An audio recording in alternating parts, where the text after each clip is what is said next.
how's it going? Thanks for stopping by. Today, I want to talk about the case of Phil and Bryn Hartman. It's kind of one of those cases where the whole time you're hearing about it, you can feel how uncomfortable people must have been around them when they were really going through their difficult points.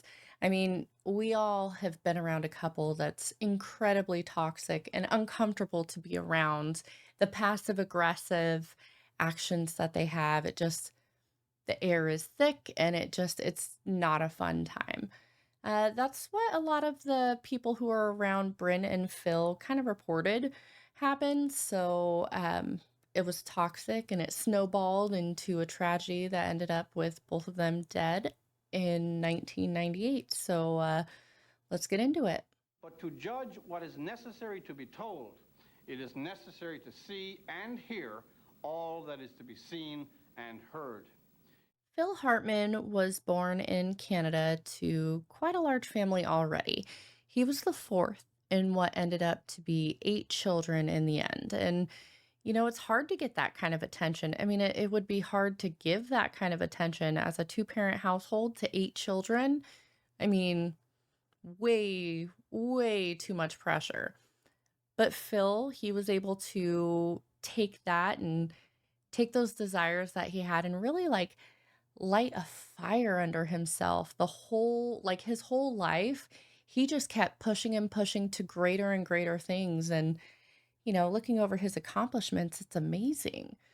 One of the things that Phil Hartman really clung to was comedy. So, he had a brother that was real athletic and he had another sibling that was really smart. And, it was just for him, the niche that worked the best was comedy. And I mean, he ended up becoming one of the greatest comedians, arguably of all time. When Phil was a child, his family moved to Connecticut in the United States and then eventually found their way to California.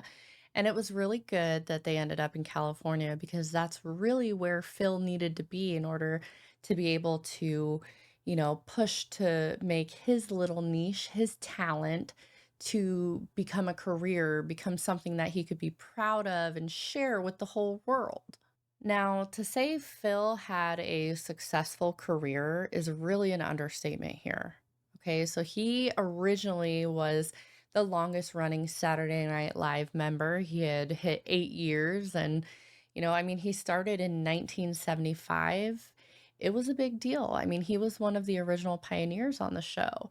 And he's so funny. Have you ever seen any of those? His most famous one that I was seeing was the Bill Clinton impersonation when they go into like the McDonald's or whatever, but I loved his Ronald Reagan one. That one, fire. Okay. Love it.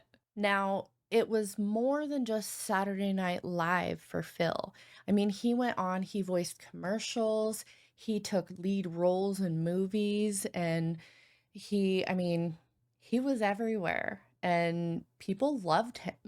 Now, Phil was described again as like a really sweet, kind man, hilarious, and just, you know, somebody that everybody loved.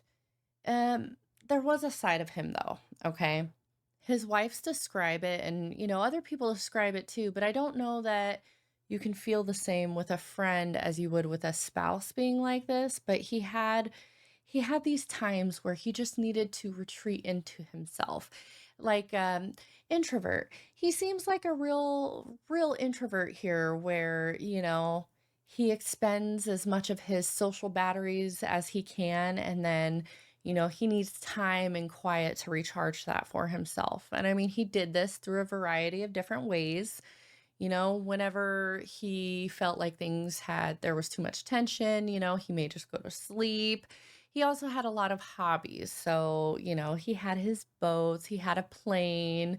I mean, because of how successful he was able to be, he really was able to live his life the way that he wanted and be able to just have fun. And I mean, the pictures and the videos of him around this time, it's amazing. It looks like fun. Phil would take different friends on plane trips and It was just, I saw Joe Rogan talking about it one time, and it was like, hmm, Like, I mean, he would do things like he learned how to be a pilot.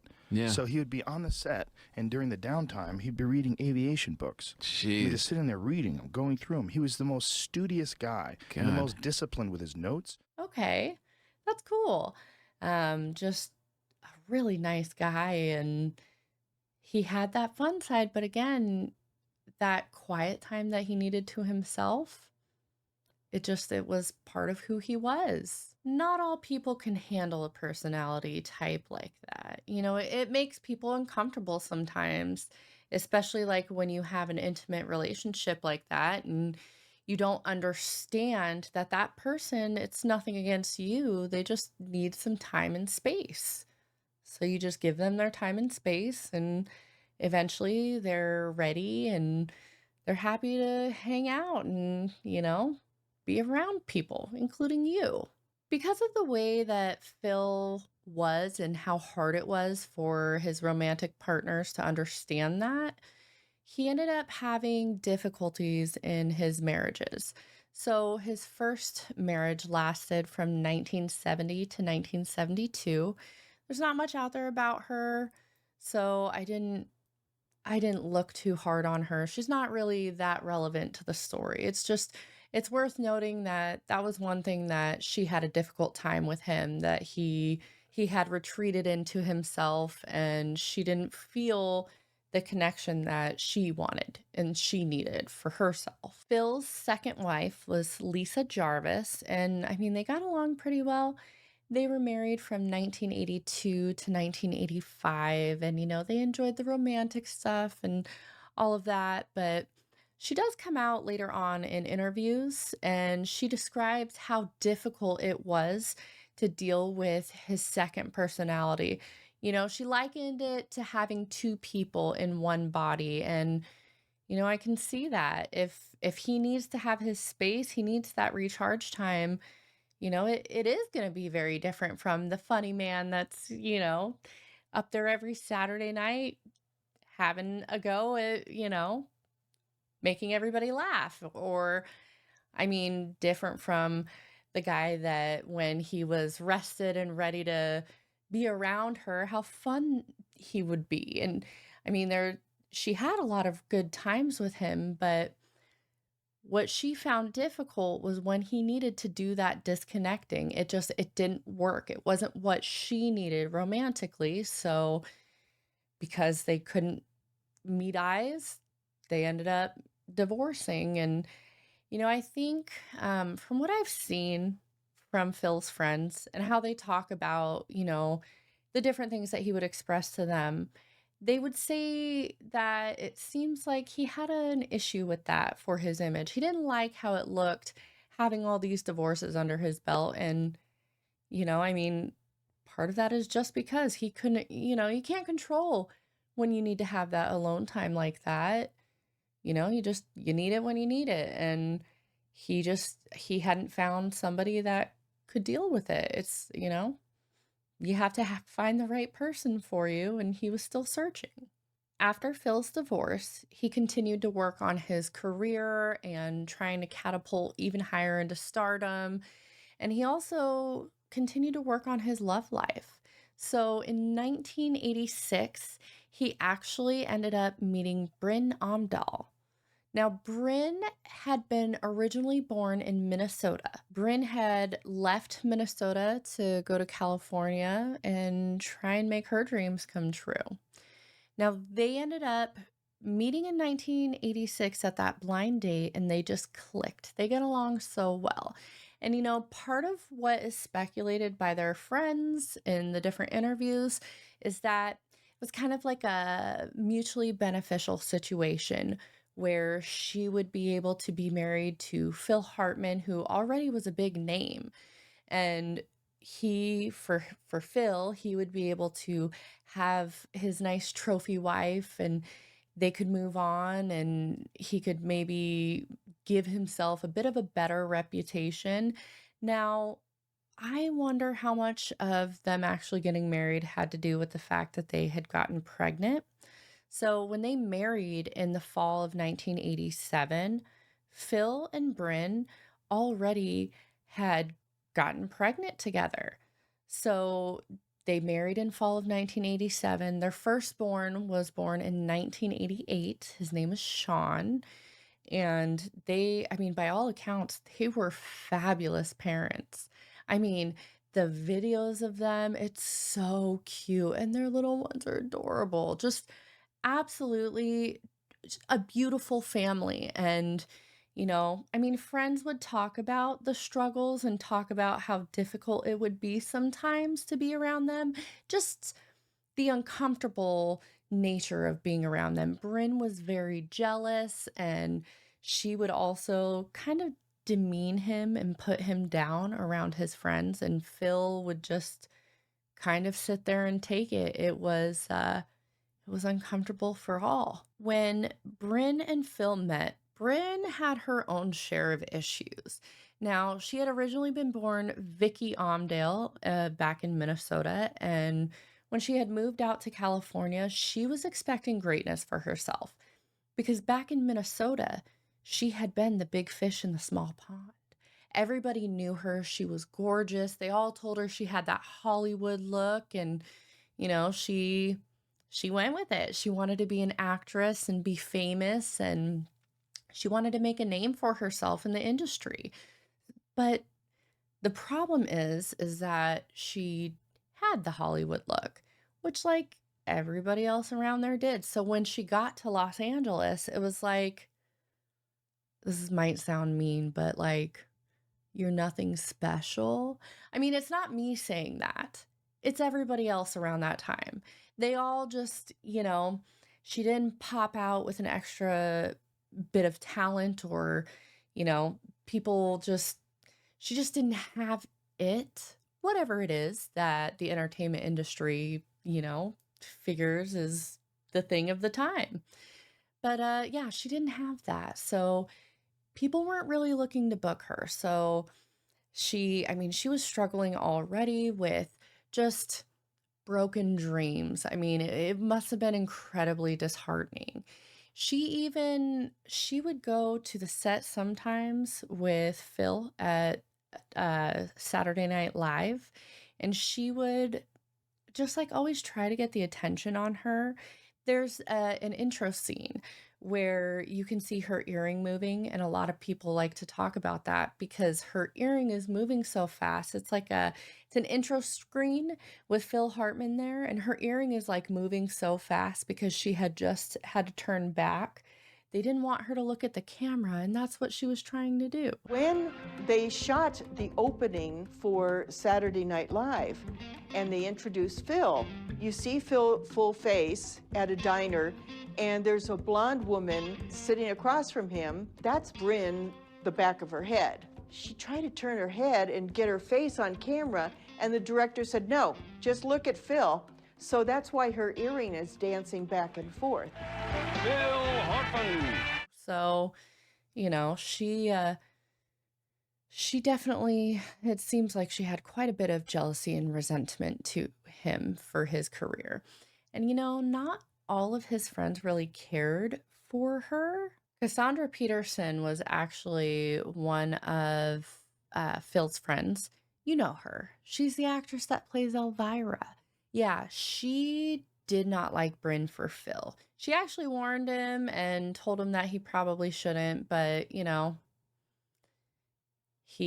didn't heed her warning. So later on, as Bryn was trying, like, before she really met Phil, she's trying really hard to make a name for herself. And, things are tough in Los Angeles. So she developed a habit of cocaine. She developed a cocaine habit and she really loved it. And her brother talks a little bit later on about getting her clean and I mean, she had been able to go to rehab and she had been clean. Phil knew of her struggles, but you know, I'm I'm sure that it seemed with her getting pregnant and then moving on into married life that, those days were behind her. And It was definitely, something that was a no-go for Phil. He did not want her to be doing cocaine. I mean, they had their first baby within 2 years of meeting each other, so,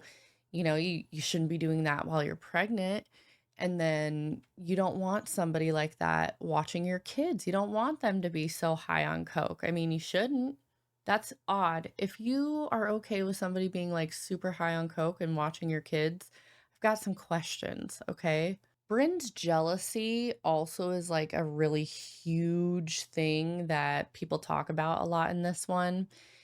She did not like seeing other women around Phil. And I mean, one of the things that she did, and I mean, the story, the way it goes, it sounds so much like she's fishing just to piss him off. And I don't know that it worked. It seemed like everybody was saying that Phil was pretty calm when it all happened, but Bryn would, like, sit on the laps of his co-stars, and it was just like she definitely made the most of trying to humiliate him around all of his friends and, just out in public, it seems, by all accounts. So she couldn't hold that back, and you know, Phil's second wife, actually, he had talked to her for quite a while after their divorce and what have you, to where she even sent them a card, like a congratulations on having the baby. And Bryn responded to it with a real nasty letter. Like, it was a 2-page letter where she's threatening Phil's second wife's life and just being real shitty. And, she got offended, Phil's ex-wife. She got offended and she called Phil and she was like, "Hey, do you know about this letter? Because I mean, I don't know if this is really that healthy," but Phil, like, laughed it off and was like, "Oh, you should have seen the first one that she wrote." Yeah, I bet that was a wild time. It Okay, Bryn did have extra hatred for her, to be fair, because Phil had told her that he believed his second wife, his ex-wife, had been his soulmate. So, Bryn's feelings got hurt, and she didn't know how to deal with them in a healthy way, apparently. Now, the late 90s was a real difficult time for them. So they had actually had their second child in 1992, born on a Saturday, by the way. She got a shout out from the cast of Saturday Night Live the day that she was born. That was cute. Oh, I thought that was so cute. Um, yeah, other than that, it seems like things spiraled to the late 90s.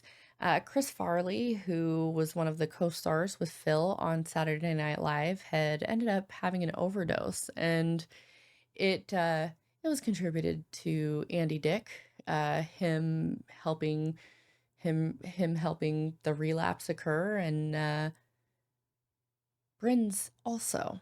So Bryn, by this point in 1997, she had been clean for 10 years. She was trying really hard to be a stay-at-home mom with the 2 young children, 9 and 6 at the time, and she had a lot of stress.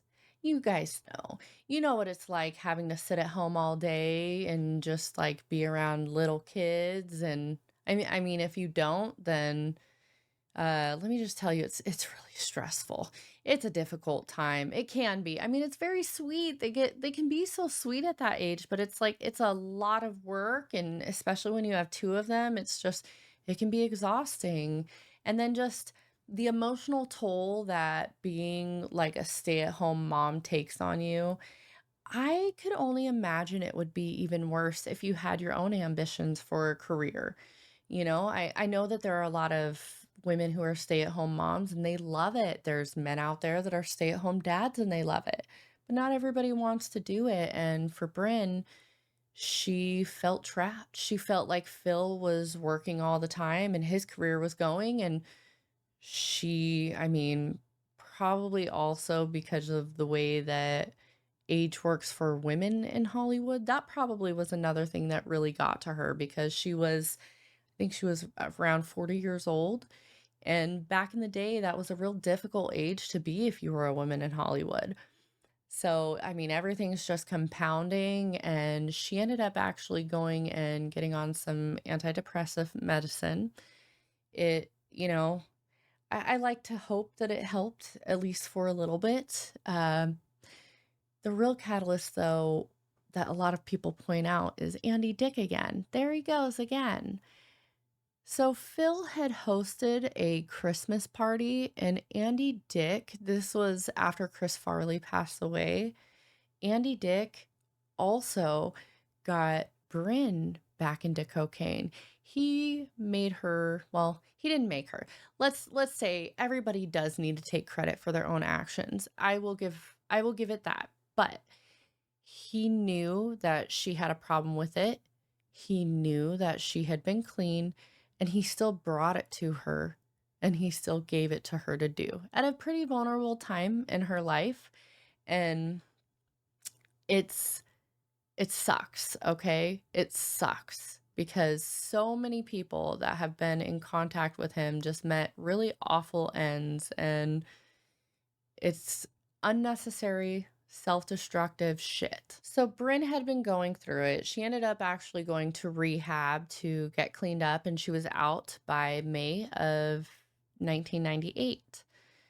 With her issues with the cocaine and taking the antidepressants and also drinking, she started becoming more volatile. She started having like violent outbursts, and it was a difficult time for her to say the least. So, May 27th, Bryn goes out to have a few drinks with some friends, and I mean, they said she was acting completely normal. They didn't notice anything out of sorts with her, and she didn't seem high or anything like that. When Bryn was finished with drinks with her friends, she ended up going to her former lover's house, Ron Douglas. She went there, she did some cocaine with him, she drank more beer, and they everything seemed fine. She left his house, and she went back home, and from there everything's kind of had to be stitched together. So it seems obvious that there was some kind of fight between Phil and Bryn. A lot of people think this fight had to do with her relapsing and getting back into cocaine, uh, being high. It just he didn't like that. That's not what he agreed to here. And she had been trying to get clean, and like, what the fuck, man? Really? Okay. I mean, yeah, I guess she was stressed and shit, but there are better ways to handle your stress. Go get a hobby, go to therapy, go do something, but, probably stay away from the cocaine and the beer, especially when you're taking antidepressants, and just the results are disastrous. Most people figure that after they had gotten into this fight, Phil did what he normally did, and he went and he laid down for bed. But he would never get up again because Bryn, in her high, drunk, and just incredibly altered state of mind, went and shot him 3 times. After shooting Phil, Bryn went back over to Ron's house. And I mean, she was hysterical. She told him she thought that she had killed Phil, and Ron didn't believe her. He just thought, she's really fucking high. And he comes out later on and he says if he had actually known, then he would have called paramedics and done something sooner, but he didn't believe that she actually did anything. I mean, who would? Their lives had been so beautiful from the outside. I don't know that she had really let people know the level of anguish that she had over the way that her life went and how unfulfilled she was. And she took that out on Phil, and he didn't deserve that. She could have went on her merry way and done whatever, and, you know, not hurt people, not orphan their children. Oh no, but it gets worse. So Ron finally, they try to call the house, and Phil's not answering, so they finally drive over to the house, okay? And when they get in there, Ron realizes when he goes in there and he sees Phil's body, in the bed, shot just like Bryn had told him that she had done. For Bryn, because she hadn't been exactly sure, I mean, she had told Ron, "Yeah, I think I killed him."